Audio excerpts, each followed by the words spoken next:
আসসালামু আলাইকুম viewers, welcome to mother cooking channel. আজকে আমি আপনাদের সামনে হাজির হলাম শীতকালীন সবজি রেসিপি নিয়ে। আর আজকের বিশেষত্ব হলো যে আজকে আমি প্রায় 4 প্রকার সবজি দিয়ে একটি তরকারি রান্না করব।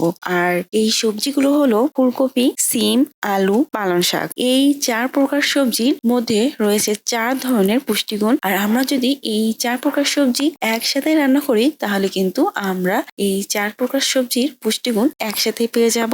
এবং কিভাবে আমরা কোনো প্রকার মাছ বা চিকেন ছাড়াই খুব সহজে খুবই মজাদার তরকারি রান্না করতে পারবো তা আমি আপনাদেরকে আজকের ভিডিওটা দেখিয়ে দিব। চলুন তাহলে রেসিপিটা দেখে নেওয়া যাক। প্রথমে আমি চুলার উপর একটি কড়াই বসিয়ে দিচ্ছি, তারপর চুলাটি অন করে চুলার আঁচ মিডিয়ামে রাখবো। দিয়ে দিচ্ছি সয়াবিন তেল 1/4 কাপ, দিয়ে দিচ্ছি ফুলকপি। আমি এখানে ফুলকপিগুলোকে মিডিয়াম সাইজ করে কেটে নিয়েছি এবং এই ফুলকপিগুলোকে খুবই ভালোভাবে ধুয়ে নিয়েছিলাম। আর কোনো প্রকার মেরিনেট করা ছাড়াই আমি এই ফুলকপিগুলোকে তেলের মধ্যে দিয়ে দিচ্ছি এবং এই ফুলকপিগুলোকে প্রায় 50% মতো ফ্রাই করে নিব। আমি বেশ কিছুক্ষণ সময় ধরে এই ফুলকপিগুলোকে ফ্রাই করে নিয়েছি আর এই সময় কিন্তু ফুলকপিগুলো প্রায় 50% মতো ফ্রাই হয়ে গেছে। এখন আমি এই ফুলকপিগুলোকে উঠিয়ে নিচ্ছি। দিয়ে দিচ্ছি সিম, আর এই সিমগুলোকে আমি খুব ভালোভাবে পেস্টে কেটে ধুয়ে নিয়েছি এবং এই সিমগুলোকেও আমি অনুরূপভাবে 50% মতো ফ্রাই করে নিব। আমি বেশ কিছুক্ষণ ফ্রাই করার পর এই সিমগুলো প্রায় 50% মতো ফ্রাই হয়ে গেছে। এখন আমি এই সিমগুলোকে উঠিয়ে নিচ্ছি। দিয়ে দিচ্ছি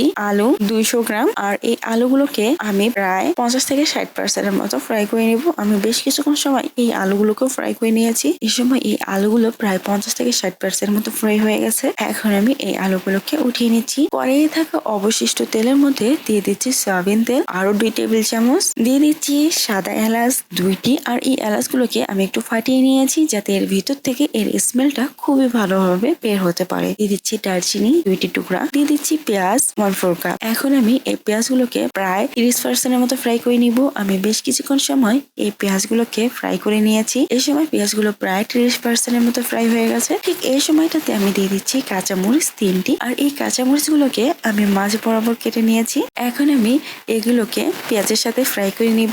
আমি বেশ কিছুক্ষণ সময় এই পেঁয়াজ আর মরিচগুলোকে ফ্রাই করে নিয়েছি। এই সময় পেঁয়াজটা প্রায় 80% মতো ফ্রাই হয়ে গেছে। ঠিক এই সময়টাতে আমি দিয়ে দিচ্ছি আদা থেতলানো 1 চা চামচ, রসুন থেতলানো 1 চা চামচ। এখন আমি আদা ও রসুনের কাঁচা গন্ধ চলে যাওয়া পর্যন্ত এগুলোকে খুবই ভালোভাবে ফ্রাই করে নিব। আমি বেশ কিছুক্ষণ সময় আদা ও রসুন থেতলানোটাকে ফ্রাই করে নিয়েছি। আর আদা ও রসুন থেতলানো ফ্রাই করার সময় অবশ্যই আপনারা চুলার আঁচটা কমিয়ে রাখবেন। এতে করে কিন্তু আদা ও রসুন থেতলানো খুব ভালোভাবে ফ্রাই হবে, কিন্তু পুড়ে যাবে না। এখন আমি দিয়ে দিব হলুদের গুঁড়া 1 চা চামচ, মরিচের গুঁড়া 1 চা চামচ, লবণ পরিমাণ মতো। তারপর আমি এগুলোকে খুব ভালোভাবে নাড়িয়ে দিয়ে দিচ্ছি পানি।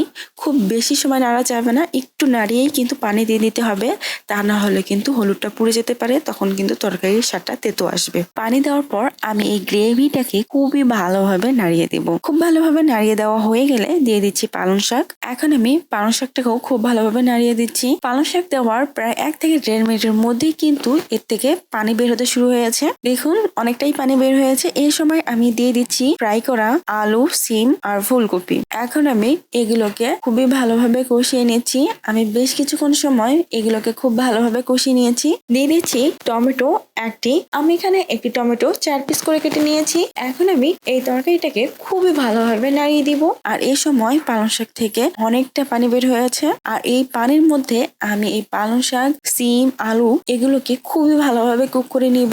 আর এগুলোতে আমি এক্সট্রা কোনো প্রকার পানি ব্যবহার করব না, এতে করে কিন্তু সবজিটা খেতে খুবই ভালো লাগবে। এখন আমি কড়াইয়ে ঢাকনা লাগিয়ে দিচ্ছি এবং 10 থেকে 12 মিনিটের মতো সময় এই সবজিগুলোকে খুবই ভালোভাবে কুক করে নিব। ফিরে এলাম প্রায় 10 থেকে 12 মিনিট পর। এই সময় এই সবজিটা খুবই ভালোভাবে কুক হয়ে গেছে। তারপর আমি এই তরকারিটাকে খুবই ভালোভাবে নাড়িয়ে দিব।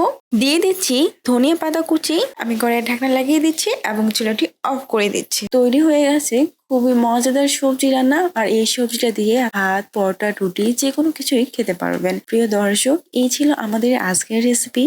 মাদার কুকিং চ্যানেলের আরো এক্সাইটিং রেসিপি নিয়ে আপনাদের সামনে আবার উপস্থিত হব। ভিউয়ার্স, আপনাদের সকলকে অনেক ধন্যবাদ জানাচ্ছি পুরোটা সময় আমাদের সাথে থাকার জন্য। আমি উইশ করব আপনারা সবাই ভালো থাকবেন, সুস্থ থাকবেন এবং মাদার কুকিং চ্যানেলের সাথে থাকবেন। এই চ্যানেলে নতুন হয়ে থাকলে চ্যানেলটি সাবস্ক্রাইব করুন এবং ভালো লাগলে লাইক, কমেন্ট ও শেয়ার করুন। ধন্যবাদ।